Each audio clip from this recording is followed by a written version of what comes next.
कुबेर का अहंकार। यह एक पौराणिक कथा है। कुबेर तीनों लोकों में सबसे धनी थे।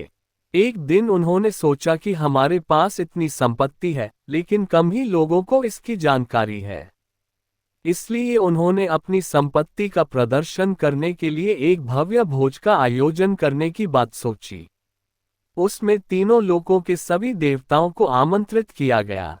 भगवान शिव उनके इष्ट देवता थे, इसलिए उनका आशीर्वाद लेने वह कैलाश पहुंचे और कहा, प्रभो, आज मैं तीनों लोकों में सबसे धनवान हूँ, ये सब आपकी कृपा का फल है। अपने निवास पर एक भोज का आयोजन करने जा रहा हूँ, कृपया आप परिवार सहित भोज में पधारने की कृपा करें।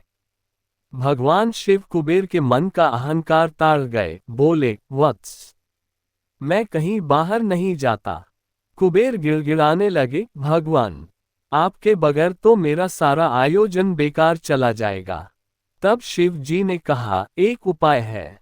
मैं अपने छोटे बेटे गणपति को तुम्हारे भोज में जाने को कह दूंगा। कुबेर संतुष्ट होकर लौट आए। नियत समय पर कुबेर ने भव्य भोज का आयोजन किया। तीनों लोकों के देवता पहुंच चुके थे।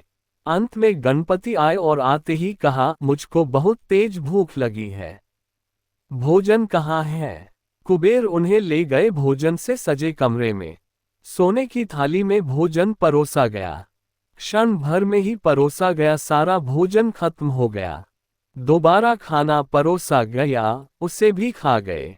बार बार खाना परोसा जाता और क्षण भर में गणेश जी उससे चट कर जाते। थोड़ी ही देर में हजारों लोगों के लिए बना भोजन खत्म हो गया, लेकिन गणपति का पेट नहीं भरा। वे रसोई घर में पहुंचे और वहां रखा सारा कच्चा सामान भी खा गए, तब भी भूख नहीं मिटी। जब सब कुछ खत्म हो गया तो गणपति ने कुबेर से कहा, जब तुम्हारे पास मुझे खिलाने के लिए कुछ था ही नहीं तो तुमने मुझे न्योता क्यों दिया था? कुबेर का अहंकार चूर चूर हो गया।